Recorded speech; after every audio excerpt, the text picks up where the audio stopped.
Alright guys, I'm here today to review GTA Chinatown Wars on the Nintendo DS. Now, I haven't played my DS in quite a while. There's just been nothing that really kind of jumps off the plate. There's been a few things that I've looked at and I thought were great, but I mean, since Chrono Trigger and, you know, Professor Layton before that, nothing else has really tickled my fancy. And so then, Rockstar announced, I think it was about a year ago, that they were making a GTA game for the DS, very similar to the old style GTA games, the top-down view. And so I thought, you know what, I'll pick one up, I'll pick it up, give it a try, see what it's like, and I'm loving it. But I used to love the old one, so it's a little bit of a revival from Rockstar in the sense that it's the Lost and the Damned was great. You know, Chinatown Wars is great. So it'll be interesting to see where they go forward from here because yeah, I'm really liking this game. There's so many things to do in it. The thing with it is, the first thing that I noticed was it loses its serious tone. There's no more. It's still a little bit serious, but it's a very simple revenge story. Kind of just blossoms out from there. All the characters are much more, I don't know how to say it.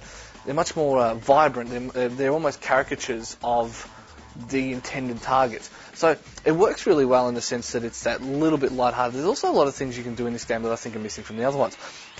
You can drug deal, which I'm sure isn't a good thing for all the kids out there, but it teaches you about, and honestly you can argue, it teaches you about the idea of a viable economy. I buy X amount of heroin in Steinway. I take that heroin, which I bought for $800, and I sell it for $1,100 a bag over in Market Gardens. I've made $300 a bag. I ended up getting a profit. So it's actually a pretty good learning tool for the kids out there. And that's horrible, and I know I'm going to get letters about that. But the economy in the game is great. The best way to make money sometimes is to just wait for a tip-off and hear a great deal. Not to mention everything else is pretty good. The shooting, the driving, the only problem with the driving is it blurs a bit.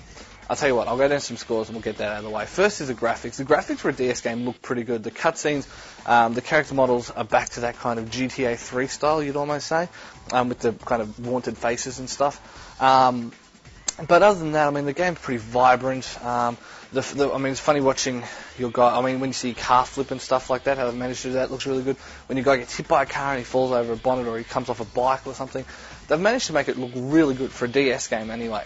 And there's a lot of stuff going on the screen. The only problem is it does get a little bit too full on at times, like there's too much happening.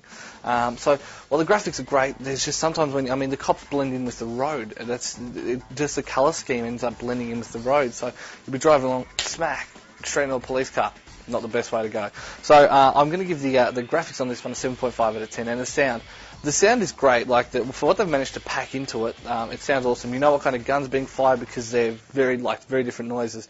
Some of the dialogue on the streets is those funny little one-liners we're used to from the old school GTAs.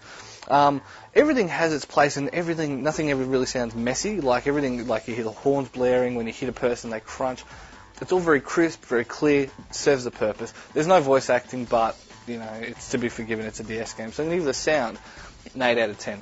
And finally, the gameplay. And as I say, if you're a fan of the old school GTA games, if you're a fan of the older ones, the 1, 2, London, you'll love this. It's fantastic. And even if you're a fan, it's what GTA 3 would be if it had never gone 3D. And I steal that from Darth, and I know he's going to hate me for it, but it really is. It's what number 3 would be if it never went three-dimensional.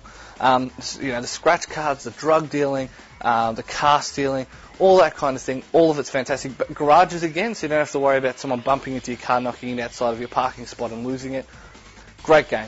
And some of the most fun I've had on the DS in ages. I mean, I'm only, I'd say, about 20% in through the story missions, and I'm about 15 hours. So it gives you an idea of just how much I've been playing it. So much fun. So I need the gameplay on this a 9 out of 10. So all up, we're looking at about a 9 out of 10. And it's really weird. The last two, Lost and the Damned and Chinatown Wars, have really taken a step back for Rockstar. So I'm very happy to hear that they're kind of back on the porch. They're back at the pedestal. They're back, up as one of the better developers in the world. And I hope the next, DLC for the main GTA has that little bit more of a comic edge. But here's hoping anyway.